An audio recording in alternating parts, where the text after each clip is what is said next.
Hey, welcome back again. We've got a pond tour for you today. We have rebuilt this entire area. We did put it on camera earlier this season with what the plants look like when they started. It's been about 6 weeks since we put them in the ground, and here's our update.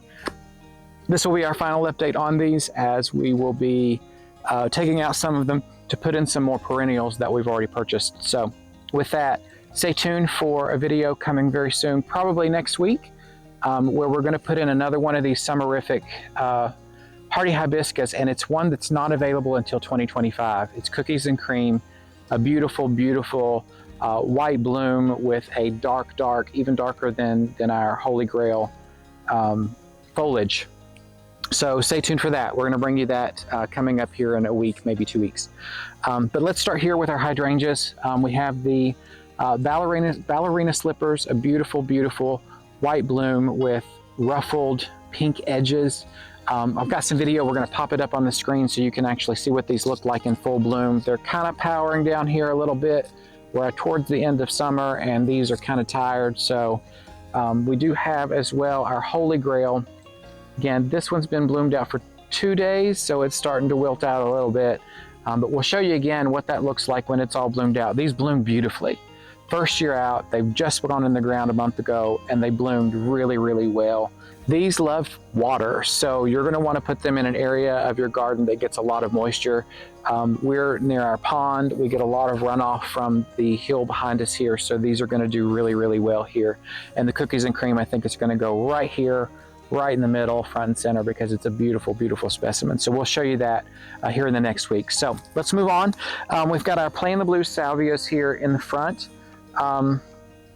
These didn't do as spectacular as I mentioned before in our video with the container, which the container is right across the driveway. It gets the same amount of sunshine. It's gotten the same amount of water, same fertilizer. I think the difference is just the dirt. This was not the best dirt that we put in here, so we're going to actually amend this soil for next season so that it does a little bit better performance-wise than it did this year. So they still performed well, but not as well as they could have. The bees have still loved them, so they've been really nice for that. In front of our salvia, we have the Supertunia Vista Snowdrift. Now, this has been a tremendous performer for us in the ground, much more in the ground than in a container. We've gotten a lot of growth in the ground that we didn't get in the container. Now, these are, again, starting to power down. We're toward the end of the season, but they were full of blooms the entire season. They haven't been fertilized in the last couple of weeks, so they're not as bloomed out as they have been in the past, but these have been a really great performer in the ground. Here in the center, we have our white Gara, which again put on a tremendous amount of growth. You can see these are 3-foot long stems, and this has done a really, really nice job. This is perennial as well, so it'll be back next year. We have our Lime Time Coleus, which, stay tuned till the end of the video. You're going to want to see the hedge that we did with the Lime Time. If you've not already watched our Coleus update video, you're going to want to watch that, because these Coleus are tremendous. So take a look back at that if you haven't seen it already.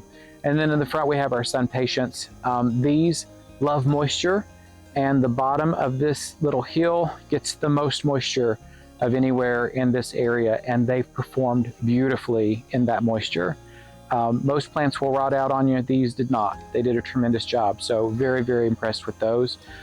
Just a 6-pack from Lowe's. That's all we had right there. Less than $12. And you've got instant impact. And we'll repeat that probably next year in the front of the hill here.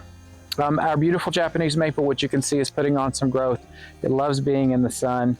We've got growth down here as well. This is in a container, so we're actually going to move this out, and we're going to put our hibiscus here in the center, and then we're going to move this out to another area of our landscape.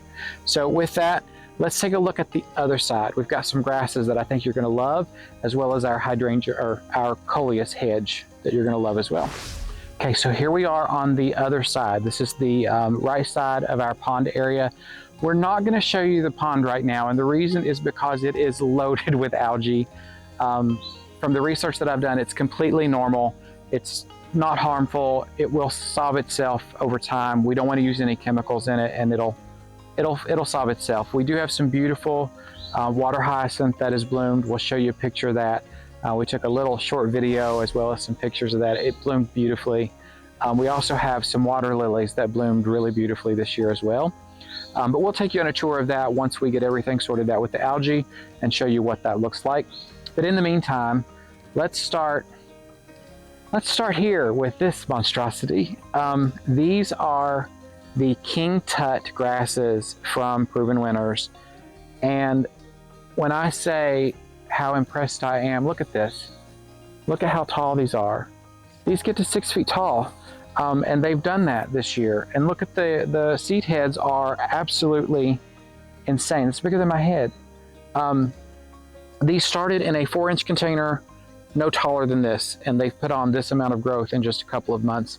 They have new plumes coming out, and they have a bunch more new plumes down at the bottom, so it's going to continue to grow. I think next year I'm going to do a wall of these all the way along the back. They've just performed so well, and I really want to repeat that, and I want more of them than just the one on each side that we have. In front of that, we have another variety of grass, same family. This is the Prince Tut. So this one stays a little bit smaller. You can see here it's about half the height, but still gives you those beautiful big plumes on the top, a nice wispy effect, and lots of growth on this one as well. Now this one actually came from the clearance section at Lowe's. It was on the distressed plant table. Yes, that's what they call it in their discount codes, distressed plant. But it came out beautifully. I trimmed it back, gave it some fertilizer, and off it went. And it performed beautifully when we got it in the ground. Next to that, we have some blue delphiniums. These have just started blooming back out again. Again, another clearance find. This from Home Depot. Perennial as well, so these are going to come back year after year. Now the one next to this one did not perform quite so well this year, but wasn't expecting them to. I really wasn't expecting this. This was just a late season show that I couldn't be prouder of. I think our other two delphiniums, which we have alongside here, will perform a little bit better next season. This year, not the best, but that's okay. Can't expect your perennials to do that great on their first year. They're just getting acclimated. Now, the star of this show, right here in front of me, this beautiful Color Blaze Lime Time hedge. Let me tell you how well these things have performed for us this year. You can see by the color, they're bright chartreuse green, headed into yellow, honestly, at this point in the season. Now, these are not faded. They are this color. They are in full sun.